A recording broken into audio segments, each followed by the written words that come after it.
nós. Então vamos começar a nossa conversa, a última conversa do ano, né? Hoje é dia 28 de dezembro de 2021. E a gente tem percebido, né? E muitas vezes a gente é convidado a falar num momento como esse sobre um tema muito importante que é a esperança. Mas eu às vezes sou meio teimoso e fico buscando algo que a gente possa acrescentar, né?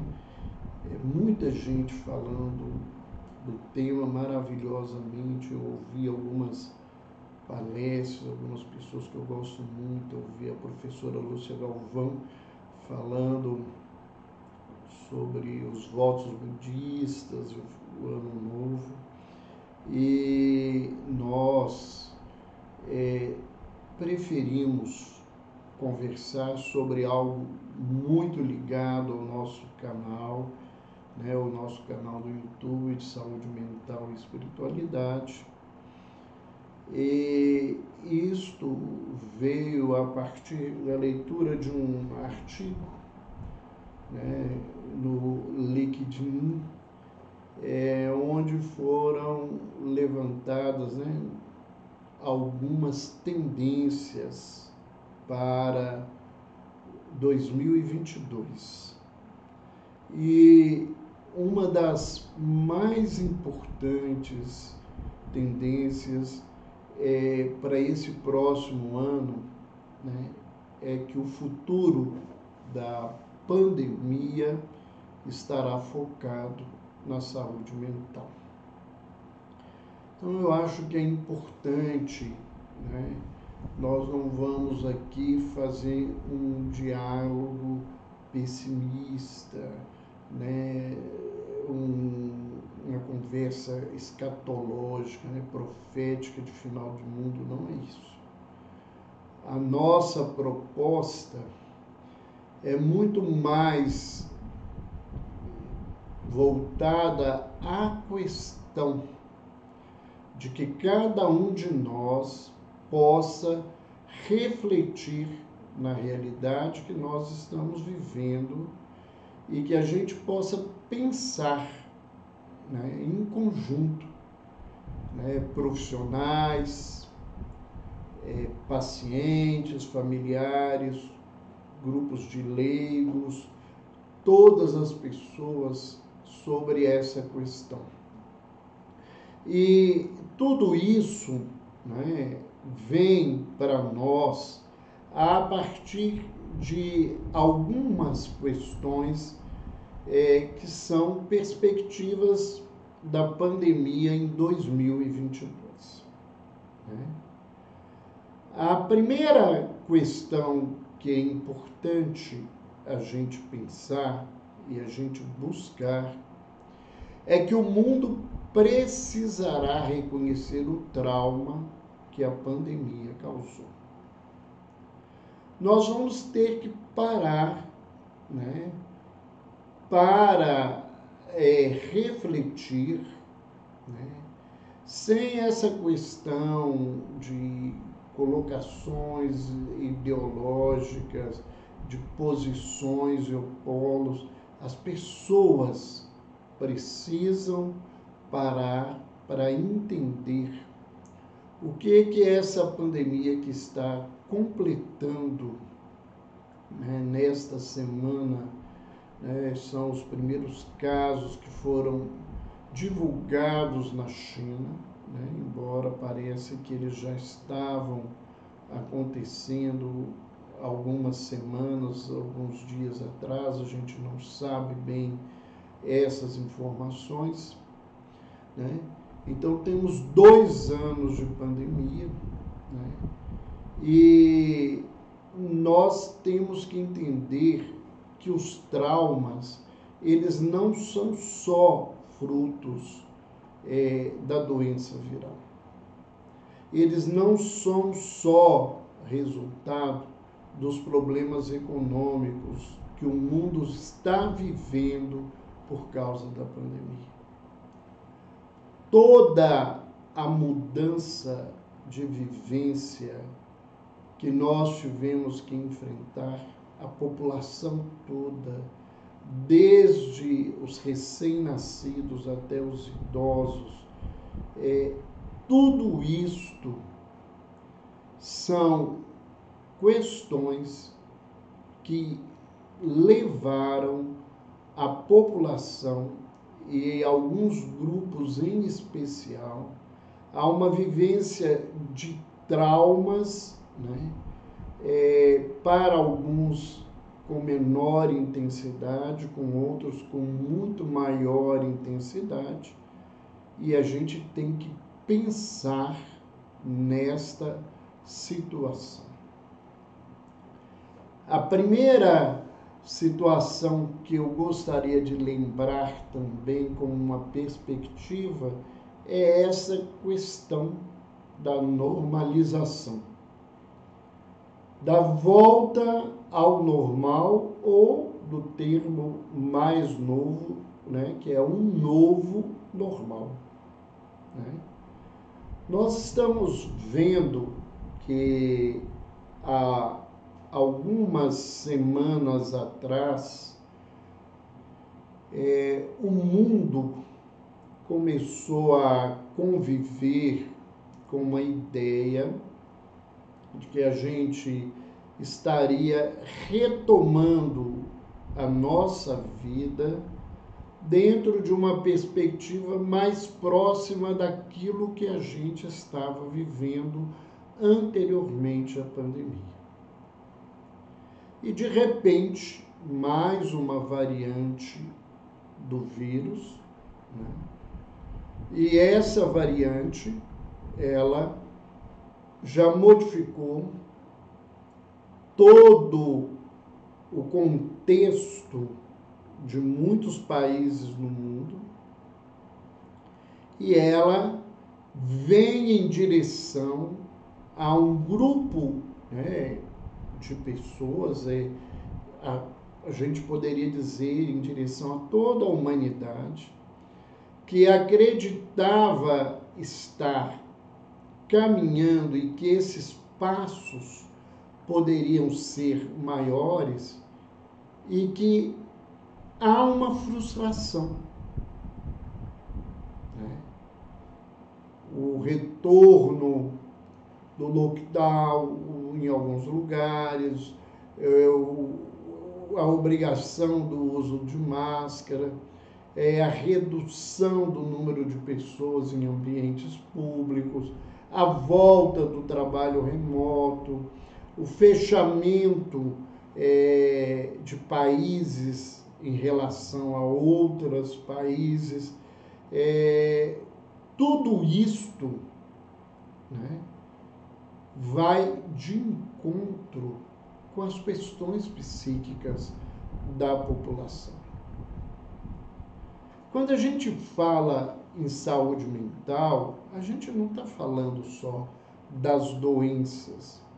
Nós estamos falando de um tipo de adoecimento que é extremamente comum e que muitas pessoas não dão a atenção, muitas pessoas negam pensar nisso, né?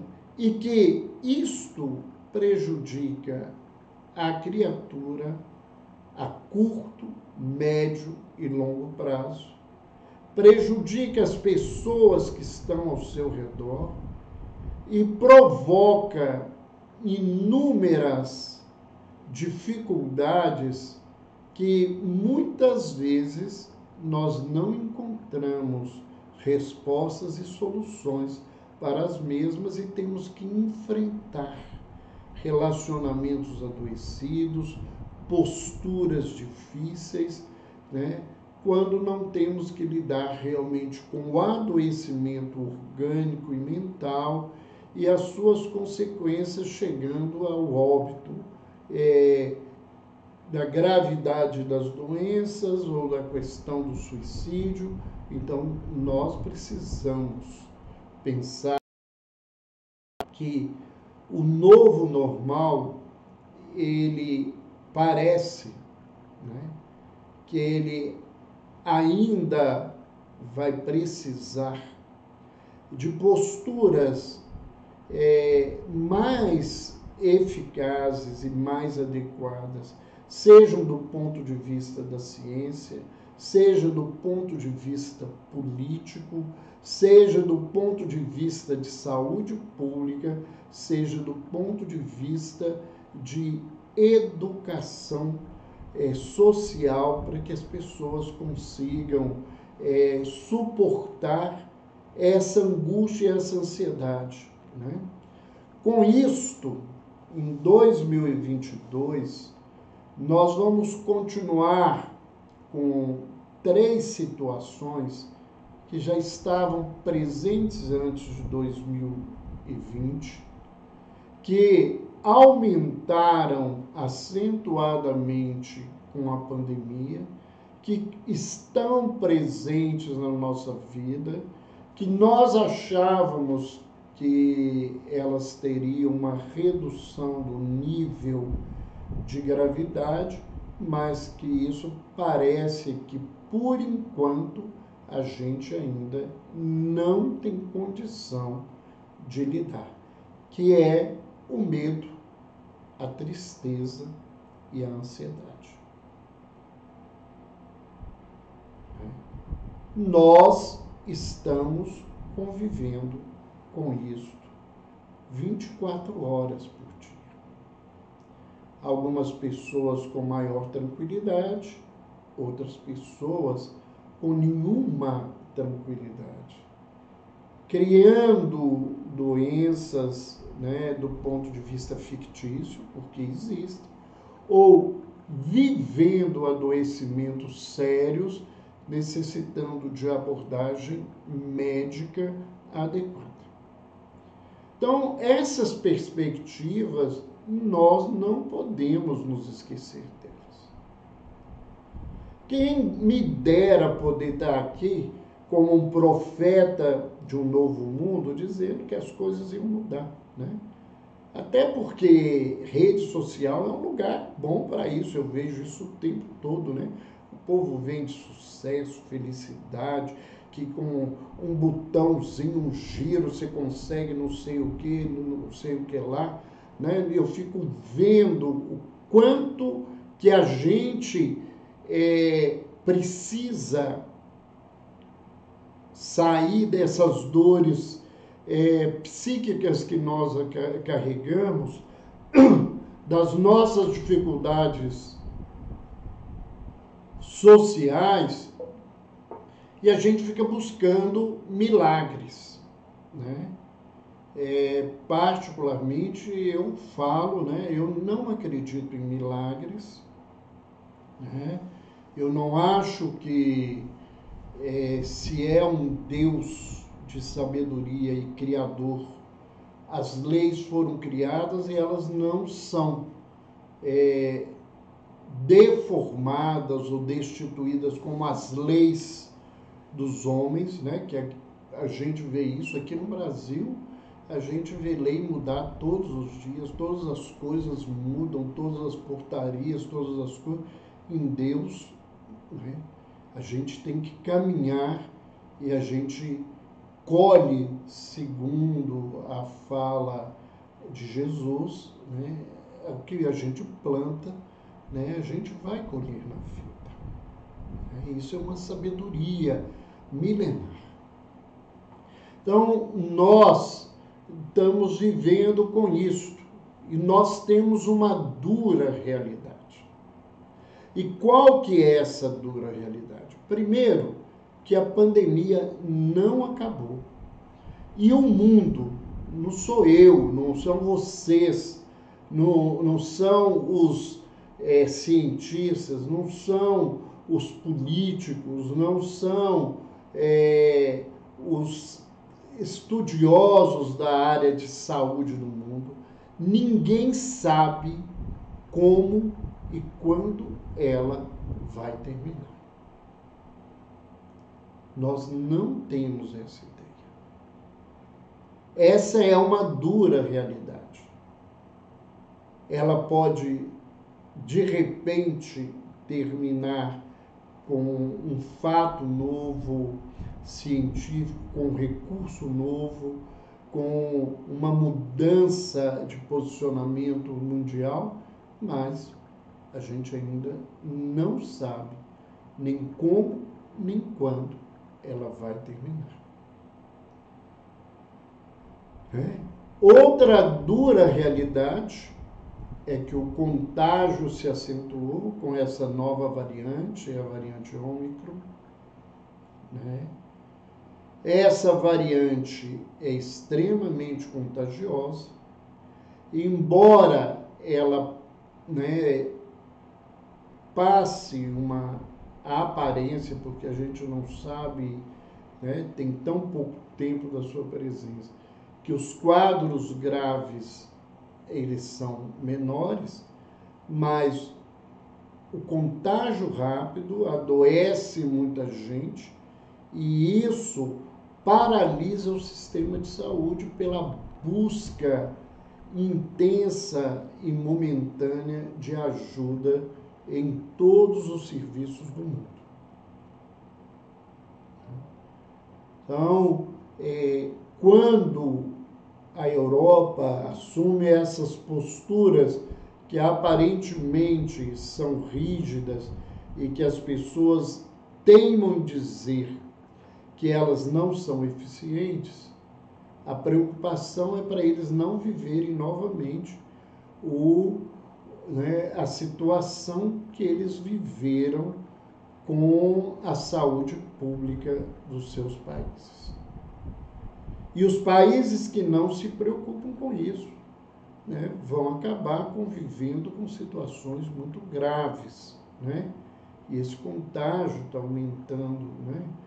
Belo Horizonte, que estava com um nível de aumento de contágio muito pequeno, veio crescendo, e de ontem para hoje ele cresceu absurdamente.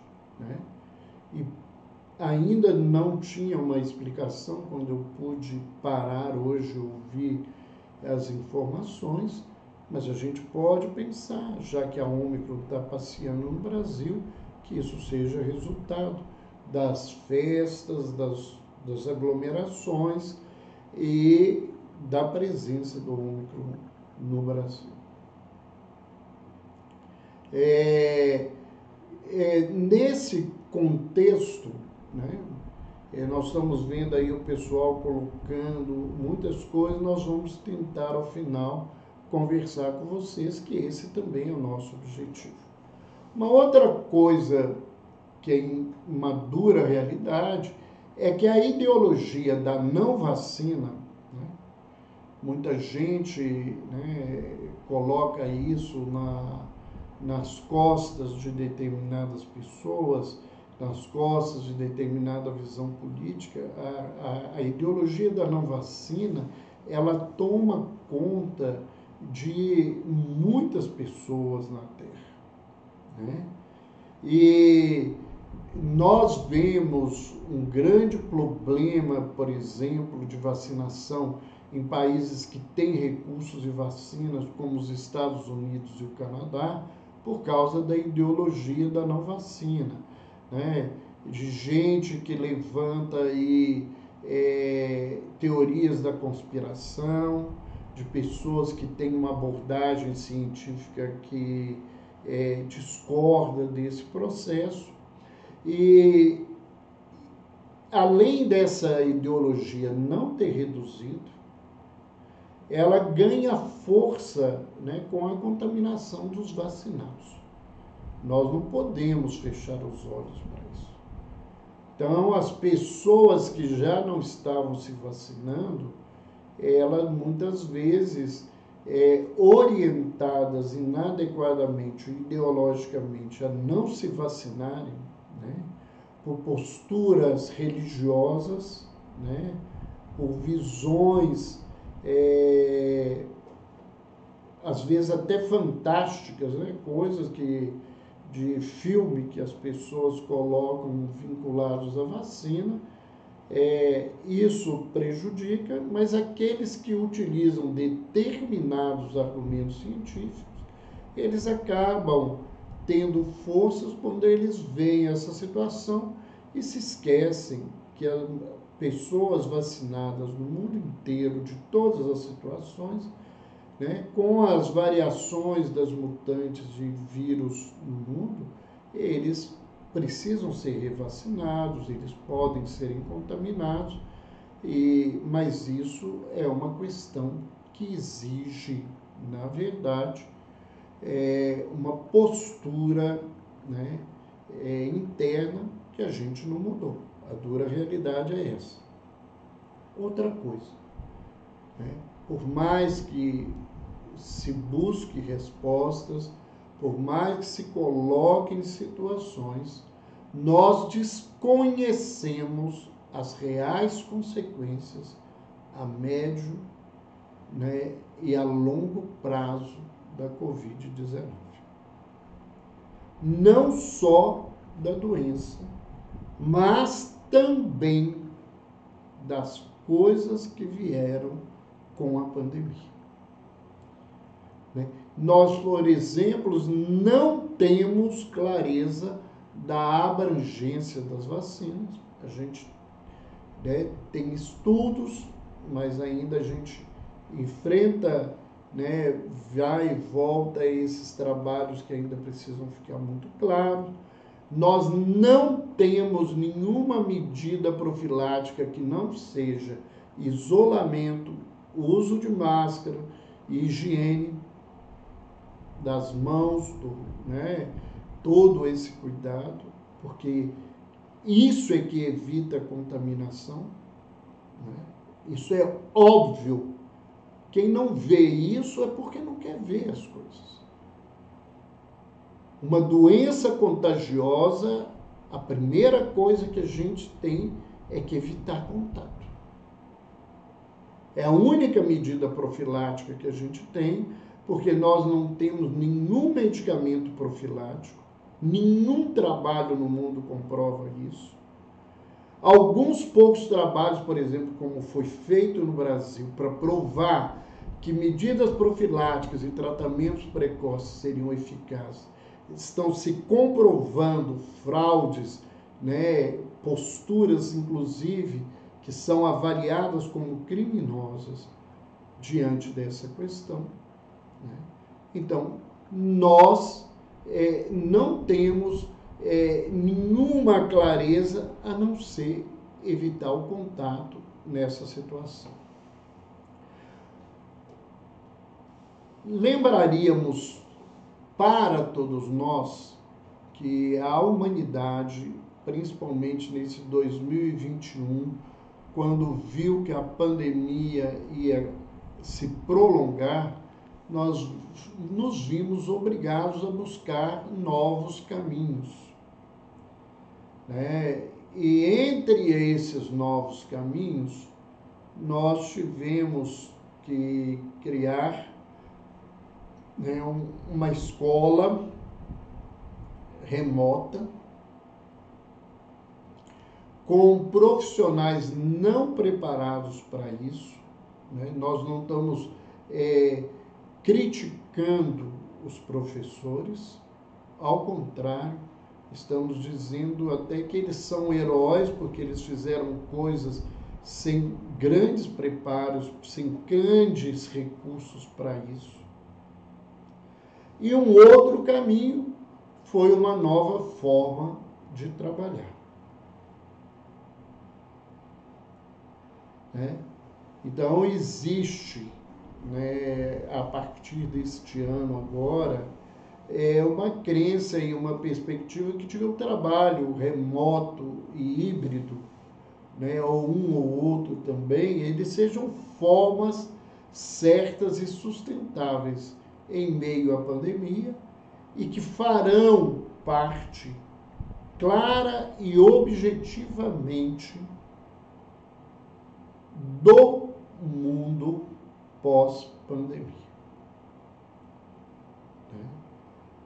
Então, esses fatos, né, alguém pode dizer assim, o que isso tem a ver com saúde mental?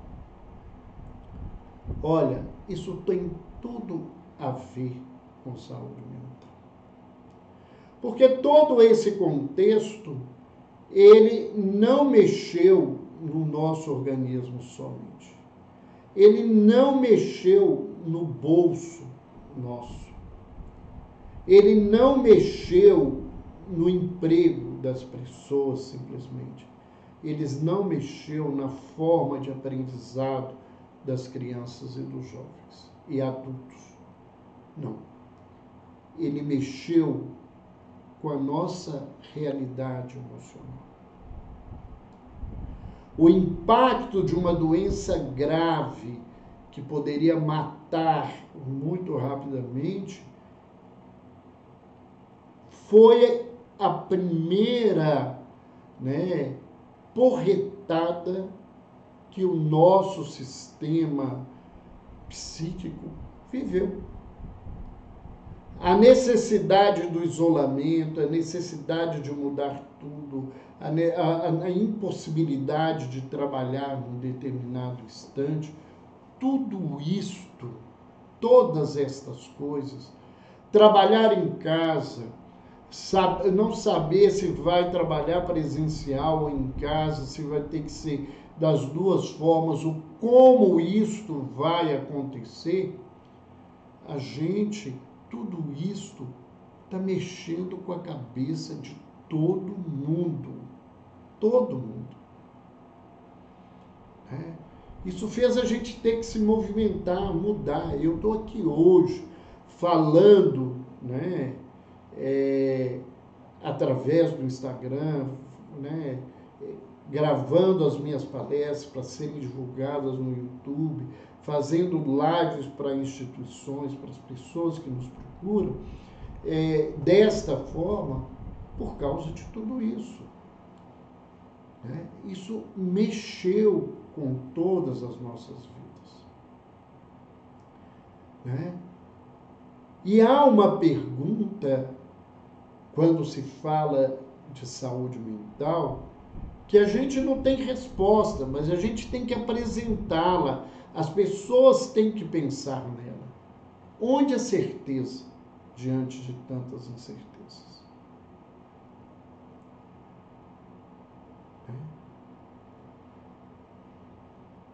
Onde eu posso me colocar para ter a... Desculpa. A boca está seca. Aonde a gente vai conseguir esse apoio? Nós vamos falar sobre isso aí. E nós temos várias questões para a gente entender e a gente pensar. Do ponto de vista psíquico, quais são as reais vantagens e desvantagens do trabalho remoto? Tem gente trabalhando remotamente muito angustiado de estar trabalhando assim. Outras pessoas queriam e querem continuar trabalhando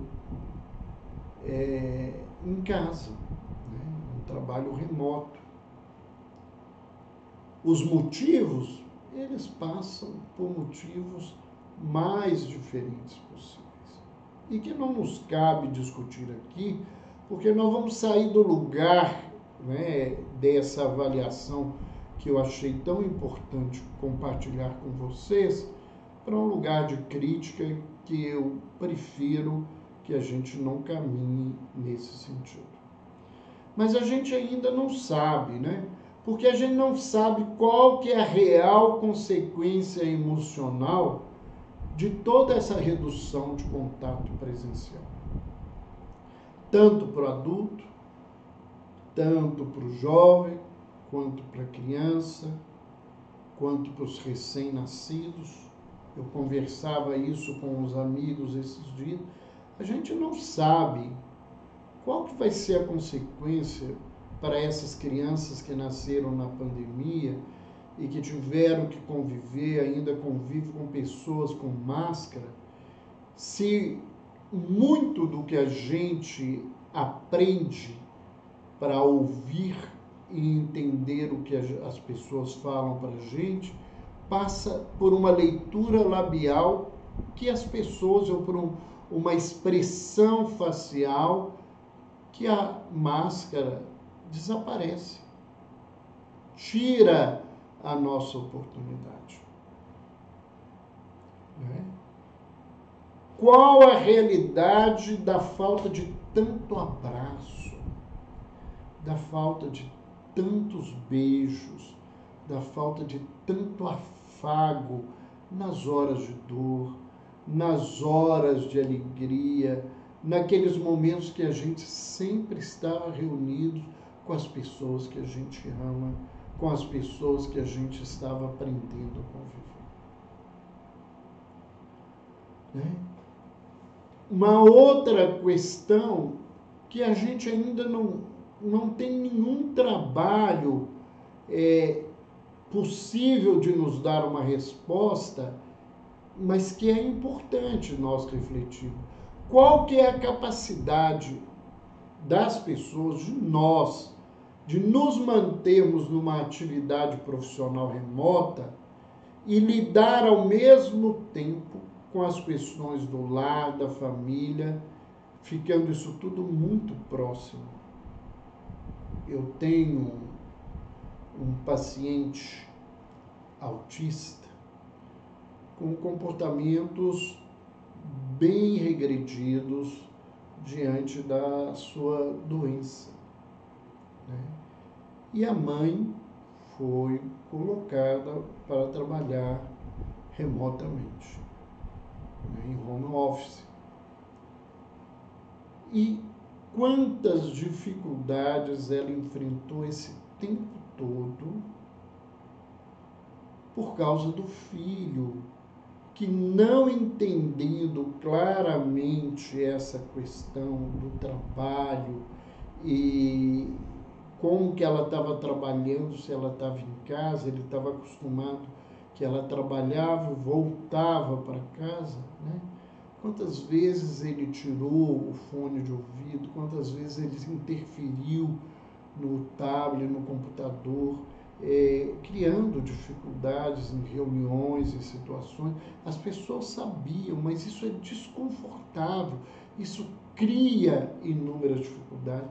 Quantos pais e mães tiveram que conviver com os filhos e sem saber lidar, e muitas vezes sem alguém para ajudar por causa do isolamento social, e isso virou um transtorno para lidar com crianças e jovens, um transtorno para lidar com casais. Quantos casais se separaram porque tiveram que trabalhar em casa, aguentar 24 horas por dia as pessoas e descobriram que não dava para suportar essa situação dentro de todo esse contexto. Né? Então, quais são as consequências para a saúde mental de uma maior exposição aos computadores e celulares na atual mudança de forma de trabalhar e de comunicar? Uma coisa eu posso dizer claramente: a luz azul, né, usada nos computadores, nos celulares, elas prejudicam a higiene do sono. O uso de computadores e celulares à noite, principalmente as pessoas que levam para o quarto e ficam utilizando, isso perturba a possibilidade de dormir, e isso provocou uma grande insônia. Os jovens ficando em casa e utilizando desses computadores até altas horas da madrugada, mudando, né, a dinâmica do sono, saindo do ciclo correto de se dormir, né? Há mais de 120 mil anos, né, o Homo sapiens, ele dorme governado pela pineal, pela liberação da melatonina, porque a noite era completamente escura. E isso não muda porque nós temos luz elétrica, porque nós temos computador, né? Mas essas formas de se utilizar, elas prejudicam o funcionamento dessa glândula, e essa liberação não é feita adequadamente, né? E as pessoas passam a ter uma qualidade de sono ruim, passam a ficar mais ansiosas, mais agitadas, mais agressivas. Tudo isto a gente tem que pensar, afora a questão do vício em redes sociais, do vício em games, no vício do uso do computador, né? Como a própria, né, viciação na pornografia, que aumentou acentuadamente nesse contexto, né? A gente ainda, né, tem que se perguntar quais seriam as vantagens e desvantagens de um ensino híbrido para crianças e adolescentes. Essa coisa vai alguns dias, não vai. Essa coisa de ir presencial, ter que voltar para casa por uma piora da pandemia, nós não sabemos o que isso pode se transformar, o que isso pode fazer de complexo na vida dessas criaturas, né? Há algumas consequências previsíveis da pandemia em saúde mental. Isso é previsível, é quase certo, né? Ou está sendo comprovado. Primeira coisa, o quadro de aumento da incidência de transtornos mentais, que já estava presente antes da pandemia, não reduziu, somente aumentou. Nós já vínhamos há algumas décadas cada vez mais com quadros de adoecimento psíquico grave, importante, crescendo nas estatísticas. E a pandemia, por trazer o medo, a ansiedade, a tristeza, todo esse contexto, aumentou essas doenças. A pandemia fez crescer de forma intensa os transtornos de ansiedade, os transtornos depressivos. Há um trabalho da Lancet dizendo, né, uma das revistas mais importantes do ponto de vista da ciência, que houve um aumento de 28% dos quadros depressivos durante a pandemia. Então a gente vê o quanto, né, essa gravidade em todo esse contexto. Quando a gente fala especificamente do suicídio, a coisa ainda é muito mais complexa. Os estudos demonstram que a pandemia ampliou, né, isso é uma coisa clara, os fatores de risco associados ao suicídio. Que fatores são esses? Perda de emprego, perda econômica, né, falência, bancarrota, né, os traumas, os abusos, nós vemos isso. O quanto que aumentou a violência, o abuso contra as mulheres, abuso contra as crianças, abuso contra as minorias sociais, né? O aumento de transtornos mentais, a própria questão do isolamento social e ainda muito mais complexo, né? Aumentou as barreiras de acesso à saúde mental, porque houve um grande desvio das verbas públicas para tratar a doença viral e as suas consequências, e não houve uma grande preocupação do ponto de vista da saúde mental. Então, essas questões todas elas são agravantes do suicídio. O suicídio, nós podemos lembrar a todos que é uma das principais causas de morte no mundo, né? É responsável por uma em cada 100 mortes no mundo. E é a quarta causa de morte no mundo entre jovens entre 15 e 29 anos de idade. E esse número de suicídios, ele cresceu muito. Há um trabalho que eu li, agora eu não me lembro a referência clara, né, que em 2020 já tinha aumentado em 1%. E vocês podem achar que isso é muito pouco, mas não é muito pouco. Se a gente lembrar, né, que de cada 100 pessoas que morrem no mundo, uma morre do suicídio. O suicídio mata mais que a AIDS, o suicídio já mata mais que o câncer, que as guerras no mundo, né? Então, essa é uma situação que foi agravada pela pandemia. Nós convivemos hoje com uma escassez de profissionais de saúde. Há poucos dias, né, por problemas da própria política pública e política econômica do país, né, e aqui eu vou falar do município de Belo Horizonte, haviam quase 600 vagas para profissionais de saúde na rede pública municipal que não estavam sendo preenchidas. E isto é muito mais grave no campo da saúde mental.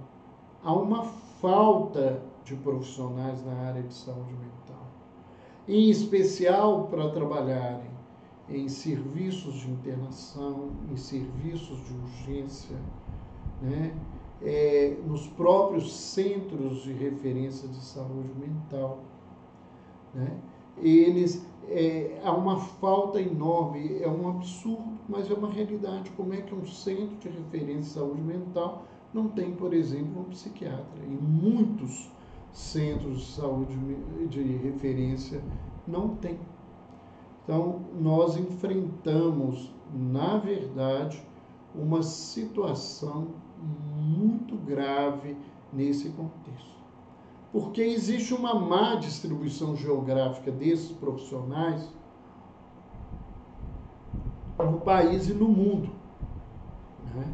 Lugares que às vezes precisam de muitos médicos, porque muitas doenças, muitos enfermeiros, às vezes são os lugares que têm menos médicos e menos enfermeiros, né, por várias situações, e aí não só pela política pública, mas pela própria formação desses profissionais que estão preocupados com outros contextos, vivem determinadas limitações que a formação profissional dá e eles convivem com essa dificuldade, né? Não existe uma política de estímulo para a formação de profissionais de saúde mental no Brasil. Isso é uma verdade, né? E isso é um grave problema, porque se está aumentando os transtornos de ansiedade, se está aumentando os quadros de depressão, os surtos psicóticos, o abuso de drogas, o número de pessoas com tentativa de suicídio, e nós não temos profissionais, não temos uma perspectiva de atender esses profissionais, a coisa ainda é muito mais grave, né? Infelizmente, a política de saúde mental no Brasil, ela tem um discurso interessante no papel, né? Eu posso dizer muito com tranquilidade, né? Eu dirigi a área clínica, a área técnica de um hospital psiquiátrico, acompanhando toda essa questão de saúde pública e toda essa questão de saúde privada, praticamente nesses últimos 15 anos, né? O discurso é interessante, mas a realidade da política de saúde mental no Brasil é uma tristeza na prática, né? Faltam medicamentos adequados, faltam profissionais, faltam recursos para se trabalhar adequadamente, faltam estruturas, inclusive estruturas físicas, né? Residências terapêuticas, moradias assistidas, falta tudo isso, né? E a gente vê cada vez mais pessoas portadoras de transtornos mentais abandonadas nas ruas. Isso a gente convive o tempo todo aqui em Belo Horizonte, eu tenho certeza que em todas as grandes capitais e nas cidades do interior, porque essas políticas se envolvem uma política que vem desde a questão federativa, passando pelos estados até os municípios, né? Então, nós convivemos ainda com uma outra situação de saúde mental muito grave, que é o adoecimento mental dos profissionais de saúde durante a pandemia. Isso aumentou demais. Burnout, né, que é por excesso de trabalho, ansiedade, depressão, profissionais que nunca tinham tido surtos, né, passam a ter crises, inclusive crises psicóticas, que impedem o trabalho, que dificultam essa situação. Nós não conhecemos reais sequelas da pandemia na área neuropsiquiátrica. Pesquisas que foram feitas em autópsias mostram a presença do vírus nas células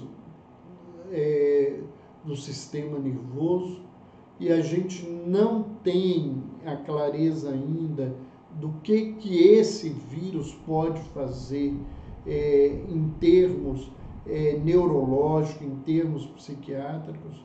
Uma coisa é real, a angústia, a ansiedade, a depressão estão aí, as pessoas tiveram perdas cognitivas, muitas pessoas que foram contaminadas, que tiveram quadros graves, que depois saíram desses quadros, trazem sequelas na capacidade intelectual, na fixação do ponto de vista da memória, e a gente não sabe até onde isso é do trauma da própria doença ou se isso é fruto da ação desses vírus a nível neuronal, né? Há alguns trabalhos que contam sim, outros não colocam isso claramente. Esses trabalhos ainda são poucos e são pouco amplos para a gente poder ter uma certeza. Nós não sabemos no campo da saúde mental o quanto que vão ser as sequelas no desenvolvimento das crianças nascidas durante a pandemia, né? A gente não sabe, né? E muitos de nós convivemos com isso proximamente, né? Meu neto nasceu durante a pandemia, né? Ele está vivendo essa questão e as angústias que tudo isso criou nos seus pais, criou na família, criou em toda a estrutura e com realidade. Ninguém fazendo coisas absurdas, mas com a angústia real da situação. Nós não sabemos quais serão as reais consequências para as crianças na adolescência, na juventude, na idade adulta, desse problema, né, do isolamento social, do estudo em home office. A gente vê que as crianças não, a grande maioria delas não aproveitaram, os pais tiveram que intervir para ajudar. Muitas vezes as questões tiveram que ter uma condescendência das escolas pelas dificuldades, porque manter alguém o tempo todo olhando para uma tela só é uma coisa muito complicada, né? Nós não sabemos o que essa falta de convívio social todo vai resultar cada vez mais no próprio adulto, nos idosos que estão aí. A gente vê os idosos mais amargurados, mais deprimidos, com mais medo, com mais ansiedade, né? A gente tem convivido com isso no consultório. A partir da pandemia, idosos que tinham uma vida produtiva, que tinham um pequeno trabalho, uma pequena situação, que tiveram que ficar isolados. Isso é muito pesado, né? E a gente está vendo os primeiros problemas do uso excessivo da internet e das redes sociais, mas a gente não sabe, né? Primeiro, a gente não sabe se a gente vai conseguir tirar as crianças e os jovens que estão viciados na internet, da internet. Até porque é importante a gente lembrar, né, que um vício, ele precisa do exercício da vontade. E uma criança e um jovem, eles muitas vezes não dão conta de acionar a vontade para lidar melhor com esse contexto, com essa situação. Então, nós convivemos com o risco de vivenciar um fenômeno doloroso, que é o de toda uma geração perdida por causa desse contexto. Infelizmente, essa é uma possibilidade, uma realidade que nós temos aí. E aí nós temos grandes desafios, né? Como atender uma demanda excessiva diante da escassez de profissionais e de uma falta de política pública adequada e específica em saúde mental? Como é que nós vamos tratar dessas pessoas? Como é que nós vamos conviver com isso? Vamos poder lidar com isso? Faltam leitos psiquiátricos, faltam profissionais nos serviços, faltam remédios, faltam possibilidades terapêuticas que não sejam medicamentosas, mais psicólogos, mais terapeutas ocupacionais, mais arte-terapeutas, mais educadores físicos especializados em saúde mental para lidar com tudo isso. Outra pergunta, né? Porque eu estou trazendo as perguntas, eu não tenho as respostas, mas eu acho que nós precisamos pensar que nós não estamos num mar de rosa e que nós precisamos rever o que nós, enquanto população, enquanto pessoas, podemos fazer nesse nível. Isso é importante. Querer que o governo resolva tudo é muito fácil colocar na mão do governo, né? O governo, com todos os seus desacertos, ele colocou vacina por aí. E muita gente não tomou nem a primeira dose. Muitos podem dizer porque foram induzidos pelo próprio governo, mas isso não é uma realidade de todos. Muita gente não tomou vacina por crenças religiosas, por ideias científicas que têm um viés diferente daquilo tudo que a Organização Mundial de Saúde tem apresentado, né? E que, embora seja uma minoria, como sempre, todas as vezes que a gente tem uma posição, a gente acha que é dono da verdade. E aí isso fica bastante complicado. Uma outra pergunta: quem irá tratar dos profissionais que adoeceram, que estão adoecendo e que vão adoecer emocionalmente na pandemia e que vão carregar sequelas psíquicas importantes? Como tem sido realmente esse trabalho? Nós sabemos de grupos de voluntários que trabalham tentando ajudar nesse contexto. A própria Associação Médico Espírita de Minas Gerais, da qual a gente faz parte, ela tem um grupo fazendo esse trabalho. Existem outros inúmeros grupos fazendo isso, mas não há uma política preocupada com isso. Não há um trabalho maior.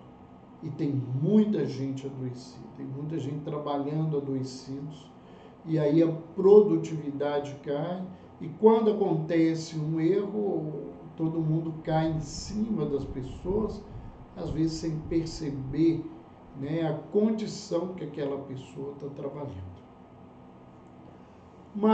Um outro grande desafio a ser pensado: será que nós temos uma sociedade culturalmente, emocionalmente preparada para aceitar o adoecimento mental de crianças e adolescentes? Porque o que eu tenho visto é uma dificuldade, um sofrimento imenso dos pais em lidar com isso, dos avós, dos familiares, dos amigos, mesmo profissionais de saúde que não são da área de saúde mental, têm imensa dificuldade de lidar com isso, e nós estamos convivendo cada vez mais com crianças com ansiedade, com transtorno obsessivo compulsivo, nós estamos tendo crianças deprimidas, crianças com ideias de autoextermínio, e nós vamos ter sequelas de tudo isso que está acontecendo, que precisam ser tratadas. E será que a gente está preparado para isso? Um preparo eu tenho certeza que nós não temos. Há uma falta real, verdadeira, por exemplo, de psiquiatras infantis no Brasil. Nós não temos, e o serviço público tem muita dificuldade de contratar, porque como há uma falta, há uma demanda grande, né, e muitos pais fazem sacrifício e pagam esses tratamentos, né, os profissionais acabam por receber muito mal, né, do serviço público, dos planos de saúde, né, eles passam a trabalhar só nos seus consultórios, né, porque a demanda é muito grande e isso preenche. E a grande população de crianças e adolescentes que não são privilegiadas de poderem ter um tratamento desse, arcam com uma consequência da saúde pública do país, né, que não tem essa preocupação, e arcam ainda com a dificuldade cultural da gente acreditar que uma criança e um jovem, ele não está rebelde, ele não está fazendo show, ele não está querendo criar tumulto, ele está adoecido. Uma outra questão, né, muito importante, é que a gente percebe cada vez mais uma clareza da importância e da possibilidade de uma eficácia maior da psiquiatria, da saúde mental, a partir de um modelo integrativo, que vê o ser de forma integral, né? Corpo, mente, né, e espírito, né? Não no sentido religioso, mas no sentido ético de uma transcendência, de uma consciência que ainda é preciso ser apreendida, né? E a nossa população não está intelectualmente preparada para entender esses processos, de que existem dietas que podem ajudar na doença, reduzindo a quantidade de medicamento. Porque nós somos uma sociedade que a medicalização é um dos padrões mentais que é colocado em todos nós, né? A indústria farmacêutica é uma das indústrias mais poderosas do mundo, né? Nós temos muito pouco recurso econômico, público, e mesmo as pessoas que tentam buscar um tratamento particular não conseguem sustentar um tratamento integral, né, de modelo integrativo, melhor dizendo, porque ele é multidisciplinar, você tem que pagar muitos profissionais, né? Médico, psiquiatra, nutricionista, educador físico, São vários caminhos importantes nesse contexto, né? E a gente tem que pensar nisso, né? Porque as pressões da indústria farmacêutica, elas certamente não permitem que a gente tenha uma leitura real e adequada do tratamento. Ela dá informações que lhe interessam sobre os medicamentos, como ela é que tem o dinheiro, ela promove pesquisas que estão voltadas ao uso de medicamento, né? Ainda as pesquisas voltadas para outras áreas de tratamento não farmacológico enfrentam uma escassez de verba, né? Nós temos uma preocupação, porque a indústria farmacêutica hoje, vendo um trabalho desse modelo integrativo, voltado a uma medicina nutricional, já há uma psiquiatria nutricional, né? Se a forma que eles estão trazendo suplementos para serem utilizados, se essa é a forma adequada ou se essa é a forma que interessa a indústria. Um exemplo é a melatonina, né? A gente tem ela aí em umas dosagens. Há poucos dias eu acompanhei um trabalho muito interessante, uma discussão sobre essa questão do uso da melatonina através da Associação Médico Espírita de São Paulo, com profissionais renomados, e uma grande especialista em melatonina no Brasil, uma bioquímica, ela falou dos riscos da forma como a melatonina tem sido utilizada por nós profissionais e pelos leigos, porque agora ela pode ser prescrita, até há pouco tempo ela estava sendo usada e vendida como suplemento e o leigo usando da forma que ele escolhia, né? Então, esse é só um exemplo para a gente pensar, né? Nós temos um grande desafio, né? Porque será que as nossas faculdades estão capacitadas ou oferecem cursos na área da psicologia, das áreas de terapias complementares adequadas à demanda que o mundo precisa, né? As formações, elas são muito ideológicas do campo da psicologia, né? São formações voltadas para uma determinada escola, uma outra determinada escola, noutra faculdade. Os outros elementos são vistos de maneira muito superficial, né?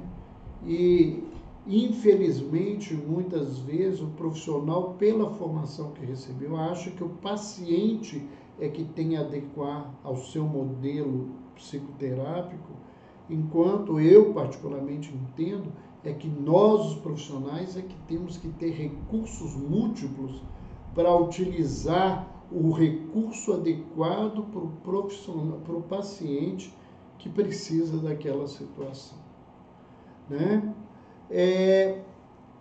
Hoje surgem grandes pesquisas e trabalhos sobre os chamados biomarcadores, sobre os testes genéticos, que na área da psiquiatria são usados para tratamento em saúde mental, para olhar a possibilidade de qual o melhor remédio. Isso ainda muito novo, a gente precisa de muito estudo dos efeitos colaterais, dos efeitos adversos, mas eu tenho muitas questões, né? Porque isso demarca, e esses trabalhos, caminhando para esses lados, eles dão a possibilidade de ver, né, uma carga genética de possibilidade de doença, e não de um adoecimento. E quais são os riscos reais desses biomarcadores, desses testes genéticos, amanhã passarem a ser utilizados para discriminar pessoas em concursos, em entradas em instituições de trabalho, em instituições de ensino. Isso é um grave problema, né? As coisas são utilizadas e, diante do sofrimento, do contexto, isso é aplicado de uma maneira complicada, é difícil, né? Então, a gente vê aí, por exemplo, eles estão buscando aplicativos e dispositivos que possibilitem rastreamento de adoecimento em tempo real. Né? Você saber que você está com sintomas de ansiedade, bioquímicos, essas coisas todas. Mas eu fico pensando, você já pensou o marcador de... Eu estou entrando em ansiedade. O ansioso vai ficar ansioso muito mais rapidamente. O indivíduo que usa o seu adoecimento para manipular, à medida que um sinalzinho desse aparece, a manipulação acontece. Nós não podemos esquecer isso. Né? O que ajuda isso, demarcar o reloginho, o seu celular, dizer: você está com aumento de serotonina, você está com diminuição de serotonina, você está com aumento de dopamina, você está com o cortisol aumentado. Pode ajudar, mas do ponto de vista das pessoas que são influenciáveis, que são fragilizadas, isso pode ser um risco muito grande dessa questão, né? Então, nós ainda convivemos com o medo, a possibilidade e a realidade de novas e mais graves pandemias. Os estudiosos da área da infectologia já falam sobre isso anteriormente à questão dessa pandemia que a gente está vivendo. Então, isso só piora o adoecimento das pessoas, dos ansiosos, das pessoas que têm fobias, de doença, de todo esse contexto. Nós enfrentamos o risco, né, do uso político, econômico, ideológico diante dos traumas originados pela pandemia. Né? Todo um contexto ideológico do mundo sobre isso. Uma prova real disso foi publicado, né, de ontem para hoje, eu tive acesso a essa informação, né? A Nova Zelândia autorizou legalmente um movimento político, esses movimentos que fazem, que as pessoas que estão com Covid-19, com quadros graves, pode ser pedida a eutanásia para essas pessoas. Eu conheço pessoas que ficaram 3 meses, 4 meses internadas em CTI e saíram, e estão praticamente curando-se das suas sequelas, melhoraram, voltaram à sua vida, e isso é um uso ideológico daqueles que defendem essas práticas de desrespeito à vida. Né? Eu lembro, é isso que se está fazendo quando a gente autoriza a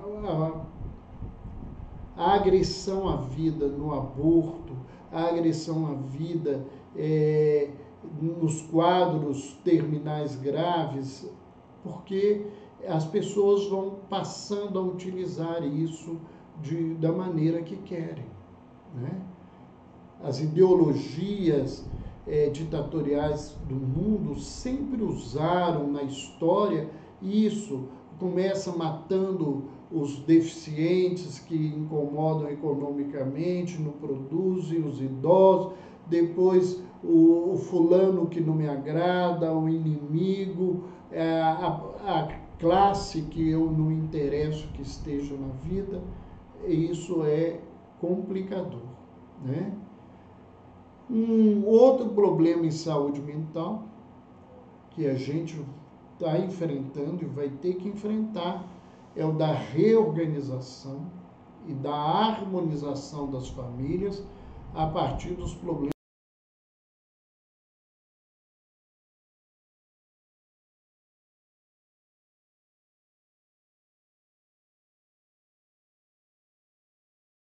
precisar de profissionais que se adequem, que se especializem, se adaptem para trabalhar especificamente com isso. É uma situação extremamente complexa.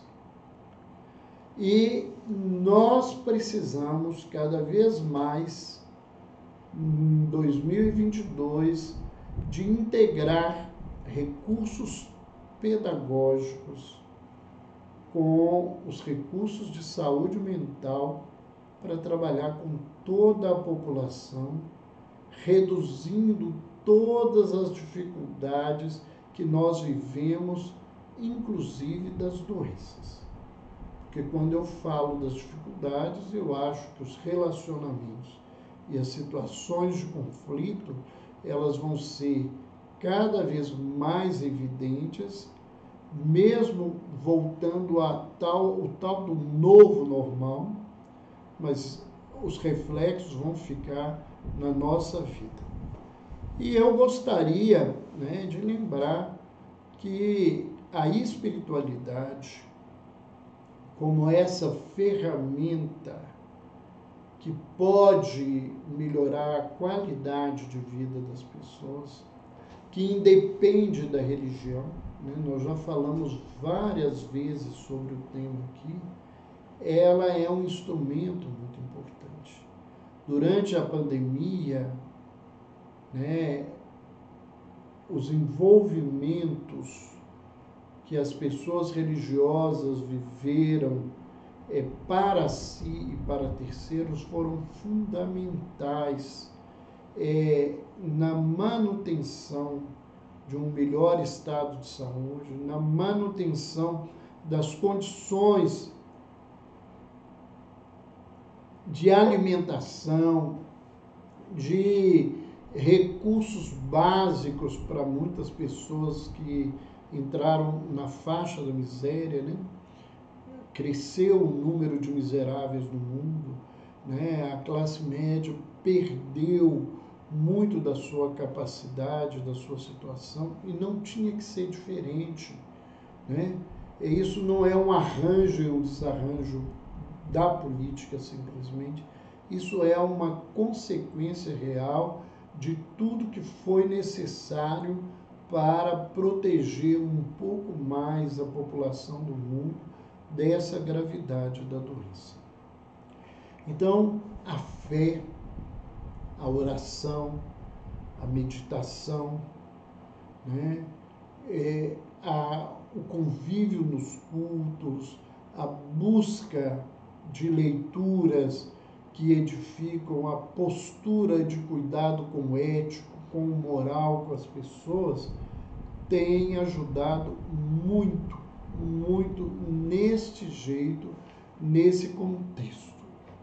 Vamos lá, algumas pessoas colocaram,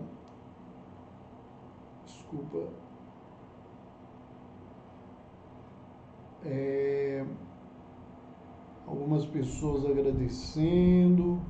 Eu estou aqui buscando alguém que nos levantou.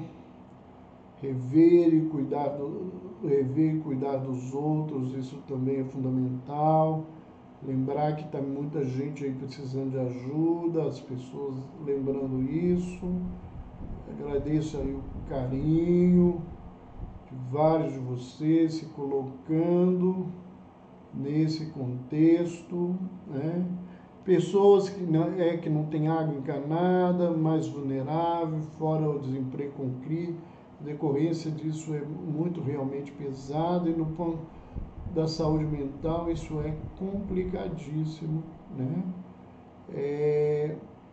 Alguém nos colocou aqui que agravou o quadro de toque, que precisou aumentar o remédio.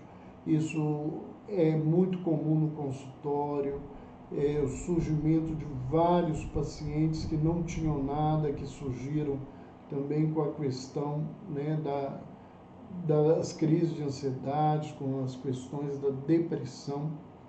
Então, tudo isso, acho que a gente foi levantando aqui e foi colocado para todos nós.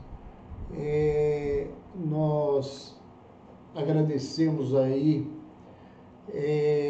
todos, né, que se colocaram, que nós desejamos a vocês um final de ano de paz, de harmonia, que a gente possa ter um 2022 com melhores perspectivas a partir das nossas transformações.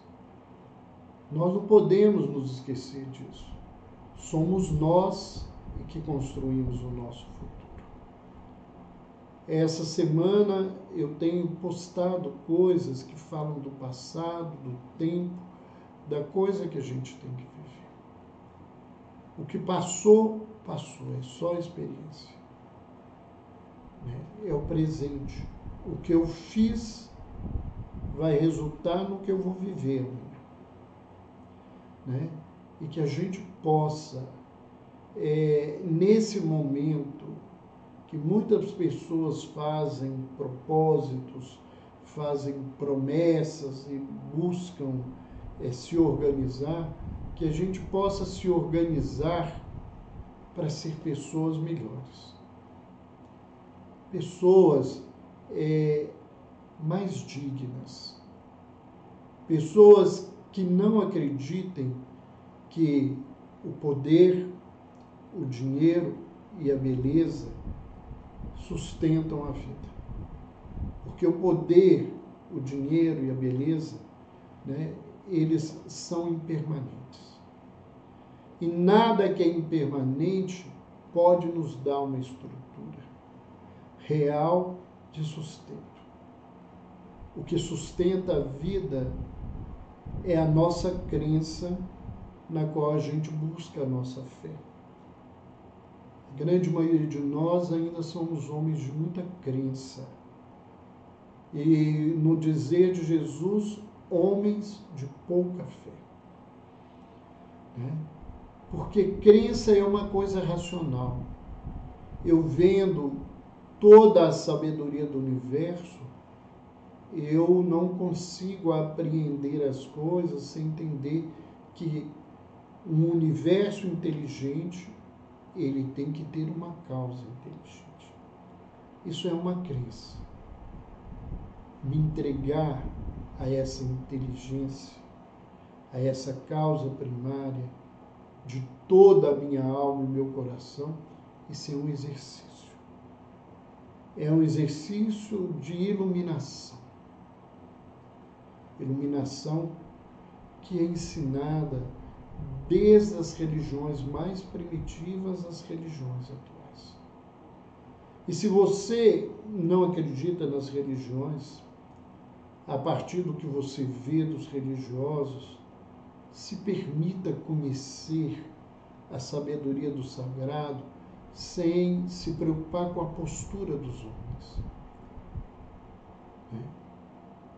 O divino transcende a questão da nossa pequenez. E alguém pode dizer, como é que existe Deus colocando essa pandemia na minha vida? Eu posso não entender os propósitos de Deus nesse sentido, mas eu tenho certeza que eles existem. E confiando que existem esses propósitos, eu tenho buscado trazer todas as semanas as minhas ideias, as minhas reflexões, aquilo que eu aprendo na minha profissão, aquilo que eu aprendo com os espíritos, no meu trabalho espiritual, para dividir com vocês. E eu espero poder estar em 2022 com todos vocês, que a gente possa se encontrar todas as semanas, a grande maioria delas, porque pode acontecer que algumas semanas a gente não possa se ver, né? Eu aprendi que a impermanência é a coisa mais certa que eu convivo com ela nesse momento. Desejo a vocês paz. O mundo está precisando de paz. O mundo está precisando de serenidade. O mundo está precisando que a gente se aquiete e cuide. Cuide de nós. E se a gente, pelo menos, cuidar da gente, vai ser alguém a menos para incomodar o mundo. Um beijo no coração de vocês e até 2022.